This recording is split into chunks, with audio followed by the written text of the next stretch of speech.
आज हम एक बहुत ही गहरे सवाल पर बात कर रहे हैं। एक ऐसा सवाल जो अक्सर बहस का मुद्दा भी बनता है कि भारत का मूल निवासी आखिर है कौन। हाँ, ये सवाल आसान नहीं है। बिल्कुल।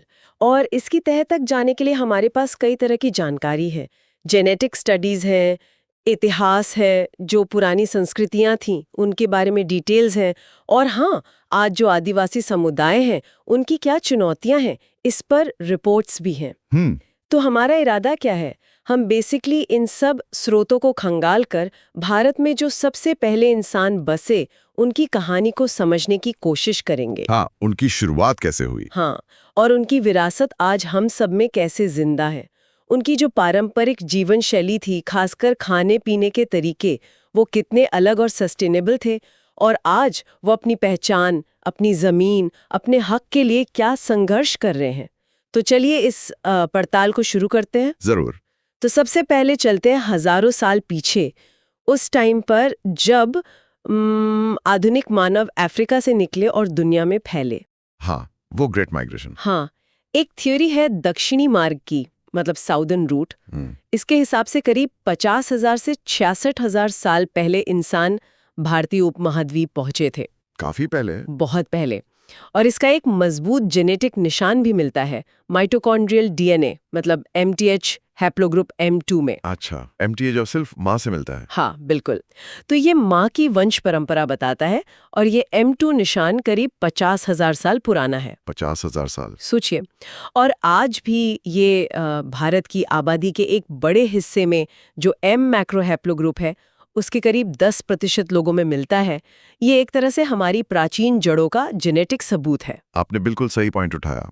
और जो हाल में जेनेटिक स्टडीज हुई हैं, उन्होंने इस पूरी पिक्चर को और भी ज्यादा दिलचस्प बना दिया है। अच्छा, कैसे? एक सचमुच चौंकाने वाली बात सामने आई है। खासकर हरियाणा में राखीगढ़ी है ना, हाँ वहां सिंधु घाटी सभ्यता का एक कंकाल मिला था, सैंपल I6113। हाँ, राखीगढ़ी का जिक्र सुना है। तो उसका पूरा जीनोम एनालिसिस हुआ, और पता है क्या निकला? उसमें मध्य एशिया के जो स्टेपी पशुचारक थे या ईरानी किसान थे, उनका कोई जेनेटिक अंश था ही नहीं। क्या बात कर रहे हैं, ये तो बड़ी बात है। हाँ, ये वो समूह हैं जिनके बारे में पहले ये माना जाता था कि वो शायद बाद में भारत आए और यहाँ खेती लाए या इंडो यूरोपियन भाषाएं लाएं। तो फिर इसका मतलब क्या हुआ? मतलब ये निकलता है कि शायद खेती बाहर से आए लोगों ने नहीं फैलाई, बल्कि यहीं के जो लोकल शिकारी संग्राहक समूह थे, उन्होंने ही धीरे धीरे इसे अपनाया या यहीं डेवलप किया। अच्छा, तो ये राखीगढ़ी का नतीजा उस पुरानी थियरी को चैलेंज करता है। बिल्कुल। और ये बात द्रविड़ भाषाओं और सिंधु घाटी सभ्यता के बीच भी एक गहरे कनेक्शन की तरफ इशारा करती है। हो सकता है कि प्रोटो द्रविडियन, मतलब द्रविड़ भाषाओं का जो पुराना रूप था, वो सिंधु घाटी में बोला जाता हो। अच्छा। और जब वो सभ्यता खत्म हुई तो ये भाषा बोलने वाले लोग शायद दक्षिण और पूरब की तरफ फैल गए। और एक और मजेदार बात, राखीगढ़ी का ये कंकाल एक महिला का था। ओह! और उसका MTDA हैप्लोग्रुप था U2B2। ये हैप्लोग्रुप आज दक्षिण एशिया के बाहर मिलता ही नहीं है लगभग। तो ये भी एक तरह से लोकल ओरिजिन की तरफ ही इशारा है। हाँ, बिल्कुल। ये तो भाषा के इतिहास के नजरिए से भी बहुत बहुत बड़ी बात है। क्या ये नतीजा उस थ्योरी को भी चैलेंज करता है जो मानती है कि इंडो यूरोपियन भाषाएं अनातोलिया, मतलब आज के तुर्की से, किसानों के साथ फैलीं, जिसे अनातोलियन हाइपोथेसिस कहते हैं? हाँ, हार्वर्ड की जो स्टडी थी जिसने राखीगढ़ी सैंपल को एनालाइज किया, वो यही कहती है। क्योंकि राखीगढ़ी सैंपल में ईरानी या अनातोलियन किसानों से जुड़ा कोई जेनेटिक अंश नहीं मिला, तो ये उस थ्योरी को कमजोर करता है कि खेती और इंडो यूरोपियन भाषाएं पश्चिम एशिया से एक साथ आईं। तो फिर वो भाषाएं कैसे आईं? ये स्टडी उस दूसरी थ्योरी को सपोर्ट करती है जिसके मुताबिक इंडो यूरोपियन भाषाएं बाद में शायद पूर्वी यूरोप से सेंट्रल एशिया होते हुए स्टेपी पशुचारकों के साथ भारत पहुंचे। अच्छा। लेकिन यहाँ एक बात समझना जरूरी है। आज जो द्रविड़ भाषा बोलने वाले लोग हैं, उनका जेनेटिक मेकअप भी बहुत मिक्स है। उसमें प्राचीन दक्षिण भारतीय शिकारी संग्राहकों के अंश हैं, सिंधु घाटी सभ्यता के लोगों के वंशज हैं, और थोड़ा बहुत वेस्टर्न स्टेपी चरवाहों का भी अंश है। तो मतलब कोई सीधी एक लाइन नहीं है? नहीं, तस्वीर काफी जटिल है। किसी एक समूह की सीधी वंशा परंपरा नहीं कह सकते। तो अगर हम उस प्राचीन M2 हैप्लोग्रुप पर वापस जाएं, वो 50,000 साल पुराना निशान, तो आज वो किन लोगों में सबसे ज्यादा मिलता है? कहाँ उसकी जड़ें सबसे गहरी हैं? हाँ, इस सवाल का जवाब भी मिलता है। पबमेड सेंट्रल में एक स्टडी छपी थी। M2 हैप्लो ग्रुप, जैसा आपने कहा, माँ की तरफ से मिलने वाला एक पुराना जेनेटिक निशान है। ये पूरे भारत में है, बस पूर्वोत्तर के कुछ हिस्सों को छोड़कर। लेकिन इसकी सबसे पुरानी जड़ें और सबसे ज्यादा डाइवर्सिटी, मतलब अलग अलग रूप, वो मिलते हैं दक्षिणी और पूर्वी भारत की जनजातियों में। अच्छा। और मध्य भारत के जो द्रविड़ और ऑस्ट्रो एशियाई भाषाएं बोलने वाले समूह हैं, उनमें भी। जैसे दक्षिण भारत की बेट्टा कुरुवा जनजाति है, उनमें इसकी मौजूदगी 39% से भी ज्यादा है। 39%? ये तो बहुत ज्यादा है। हाँ, बहुत ऊंची दर है। ये दिखाता है कि उस समूह में ये प्राचीन वंश कितना मजबूत है। और M2 की भी 2 मेन ब्रांचेस हैं, M2A और M2B। ये अलग अलग टाइम पर बनी। M2A करीब 21,600 साल पुरानी है और M2B लगभग 12,500 साल पुरानी। अच्छा। और इंटरेस्टिंग बात यह है कि M2B ज्यादातर द्रविड़ भाषा बोलने वालों और पूर्वी भारत के ग्रुप से जुड़ी है। ये पश्चिमी और मध्य भारत के इंडो यूरोपियन भाषा बोलने वाले ग्रुप्स में लगभग है ही नहीं। ये पैटर्न भी भाषा और जेनेटिक्स के बीच के कॉम्प्लेक्स रिलेशन को दिखाता है। बिल्कुल। अच्छा, क्या इन पुराने जेनेटिक पैटर्न्स पर मौसम के बदलाव का भी असर पड़ा होगा, जैसे वो पिछला आइस एज था? हाँ, बिल्कुल। पिछले हिम युग का जो पीक टाइम था, जिसे लास्ट ग्लेशियल मैक्सिमम या LGM कहते हैं। हाँ, सुना है। मतलब जब ग्लेशियर सबसे ज्यादा फैले थे, करीब 23,000 से 14,000 साल पहले। उस टाइम शायद आबादी काफी कम हो गई होगी। अच्छा। लोग शायद जीने के लिए बेहतर महफूज जगहों पर सिमट गए होंगे। इन्हें रिफ्यूजिया कहते हैं। रिफ्यूजिया? हाँ, इन लिमिटेड जगहों पर अलग अलग ग्रुप्स पास आए होंगे, तो जेनेटिक मिक्सिंग हुई होगी, मतलब जीन्स का मिश्रण। फिर जब आइस एज खत्म हुआ, करीब 12,000 से 7,000 साल पहले, मौसम सुधरा तो आबादी तेजी से बढ़ी और लोग फिर से फैले। इससे रीजनल डाइवर्सिटी और बढ़ी। ओके। लेकिन फिर एक और दौर आया, करीब 3,000 से 1,000 साल पहले, जब खेती तेजी से फैली। अच्छा। इस दौर में शायद फिर से आबादी में कुछ कमी देखी गई, खासकर शिकारी संग्राहक ग्रुप्स में। ऐसा हो सकता है कि खेती करने वाले ग्रुप्स के फैलने से, जिनमें शायद बाहर से आए लोग भी थे, पहले से रह रहे शिकारी संग्राहकों को हाशिए पर जाना पड़ा हो या उनकी संख्या कम हुई हो। तो ये सब मिलके आज की जेनेटिक तस्वीर बनाते हैं। हाँ, ये सब वजह हैं। तो इसका मतलब ये हुआ कि ये जो प्राचीन विरासत है, ये M2 हैप्लो ग्रुप, ये किसी एक खास मूल निवासी ग्रुप की प्रॉपर्टी नहीं है। नहीं, बिल्कुल नहीं। बल्कि ये भारतीय उपमहाद्वीप की आबादी में फैली हुई है। हाँ, ये हो सकता है कि कुछ खास इलाकों और भाषा ग्रुप्स में इसकी जड़ें ज्यादा गहरी हों। सही कहा। पबमेड स्टडी का वो आमोवा एनालिसिस भी यही दिखाता है ना? हाँ, एमोवा यानी एनालिसिस ऑफ मॉलिक्यूलर वेरिएंस। ये एक तरीका है जिससे आबादी के ग्रुप्स के बीच जेनेटिक फर्क को नापते हैं। और इस एनालिसिस में भी यही निकला कि पश्चिमी और मध्य भारत के इंडो यूरोपियन भाषा बोलने वाले ग्रुप्स जेनेटिकली बाकी ग्रुप से कुछ अलग हैं। तो ये तो हुई हजारों साल पुरानी जड़ों और जेनेटिक निशानों की बात। अब इन प्राचीन कड़ियों से निकलकर चलिए आज के आदिवासी जीवन की असलियत पर आते हैं। हाँ, वर्तमान पर। आदिवासी जैसा नाम से ही साफ है, इसका मतलब है मूल निवासी या सबसे पहले के रहने वाले। 2011 की जनगणना देखें तो भारत की कुल आबादी का लगभग 8.6% हिस्सा आदिवासी समुदायों का है। करीब 8.5%। हाँ, और ये समुदाय मुख्य रूप से सेंट्रल इंडिया जैसे झारखंड, छत्तीसगढ़, ओडिशा, मध्य प्रदेश, नॉर्थ ईस्ट के राज्य और देश के बाकी हिस्सों में भी फैले हुए हैं। और उनकी जो पारंपरिक जीवन शैली है, खासकर उनका खाना और खेती के तरीके, वो वाकई में बड़ी यूनिक है। हाँ, बहुत अलग। अक्सर बहुत सस्टेनेबल, मतलब प्रकृति के साथ तालमेल बिठाने वाले और बायोडाइवर्सिटी से भरपूर। सोचिए, बाजरा, ज्वार, रागी जैसे मोटे अनाज, कितने तरह के जंगली फल, कंदमूल, सब्जियां, ये सब उनकी डाइट का हिस्सा रहे हैं। हाँ। तेलंगाना के आदिवासी समुदायों को ही देख लीजिए, लंबाडा, कोया, गोंड, चिंचू, इनमें से कई पोडू या शिफ्टिंग कल्टीवेशन करते हैं। हाँ, झूम खेती जिसे कहते हैं। हाँ, वही, जिसमें जंगल के एक छोटे हिस्से को साफ करके कुछ साल खेती करते हैं और फिर उसे नेचुरल तरीके से ठीक होने के लिए छोड़ देते हैं। वो समालू, रागी, नेरेडू, जामुन, आंवला, कई तरह के जंगली मशरूम और साग भाजी पर निर्भर रहते हैं। ये सिर्फ पेट भरने का तरीका नहीं है, ये उनकी संस्कृति का हिस्सा है। आपने बहुत जरूरी बात कही। ये जो पारंपरिक फूड सिस्टम्स हैं, ये सिर्फ न्यूट्रिशन ही नहीं देते, और वो न्यूट्रिशन भी जबरदस्त होता है। इनमें आयरन, कैल्शियम, विटामिन्स, दूसरे माइक्रोन्यूट्रिएंट्स भरपूर होते हैं, बल्कि ये उनकी कल्चरल आइडेंटिटी, उनके रीति रिवाज, त्योहार, उनका जो सोशल फैब्रिक है, उससे भी गहराई से जुड़े हैं। कई कम्युनिटीज के लिए तो खास फसलें या जंगली उपज उनके धार्मिक रीति रिवाजों का भी हिस्सा होती हैं। ये ज्ञान पीढ़ी दर पीढ़ी चला आ रहा है। लेकिन आज शायद ये तस्वीर बदल रही है। हाँ, और यही चिंता की बात है।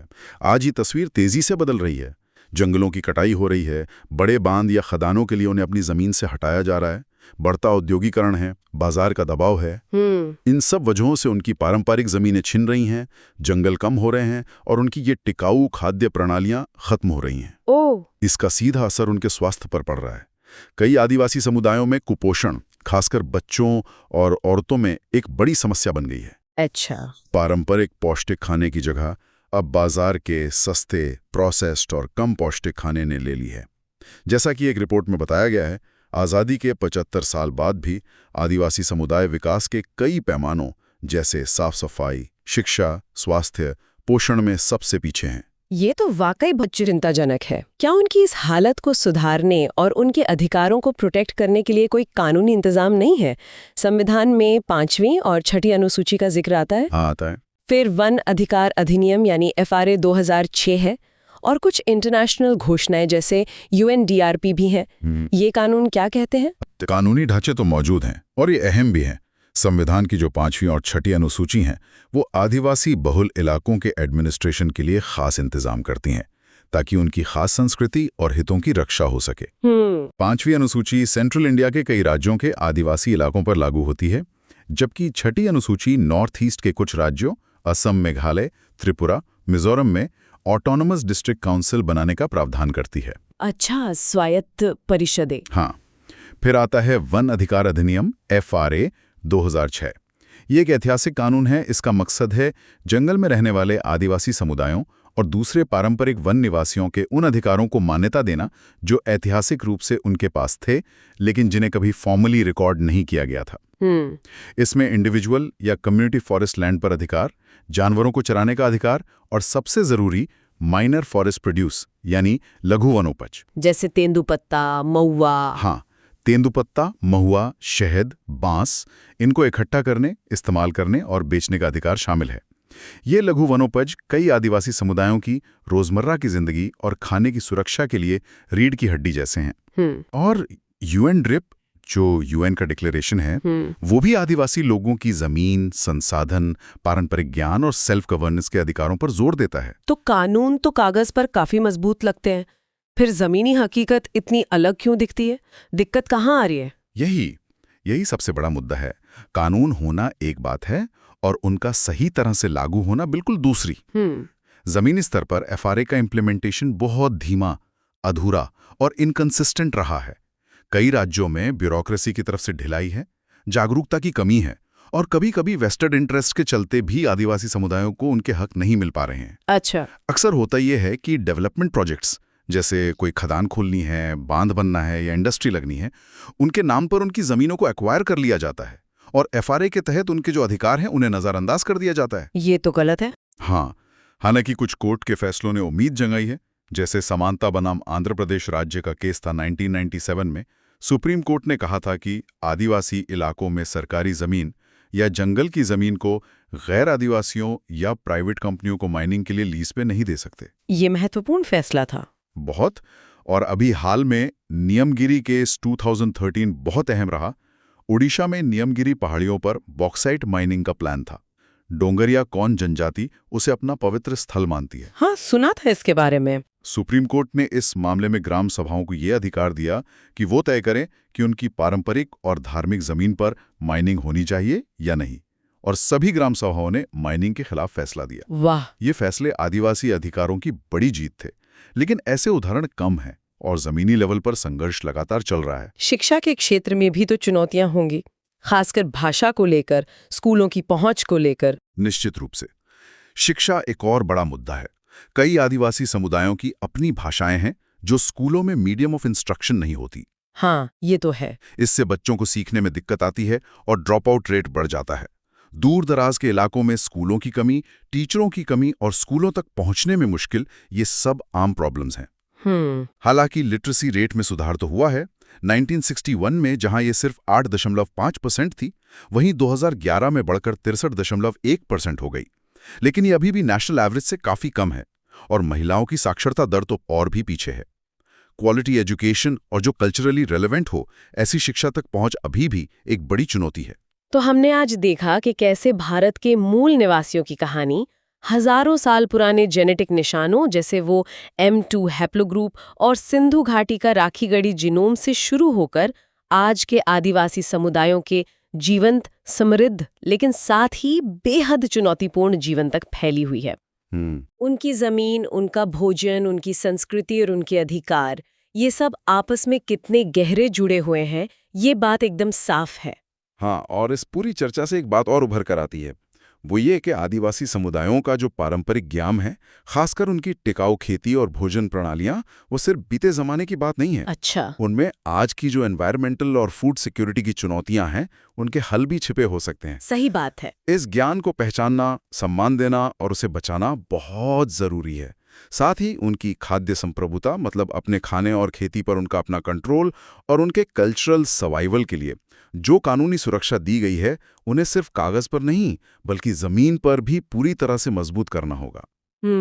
सिर्फ कानून बना देना काफी नहीं है, उनका असरदार इम्प्लीमेंटेशन पक्का करना सबसे अहम है। और अंत में एक सवाल जो शायद हम सबको सोचने पर मजबूर करे, माइग्रेशन, घुलने मिलने, हाशिए पर धकेले जाने और फिर प्रतिरोध करने का ये जो इतना लंबा और उलझा हुआ इतिहास रहा है, इसे देखते हुए आज के भारत में मूल निवासी होने का असल मतलब क्या है?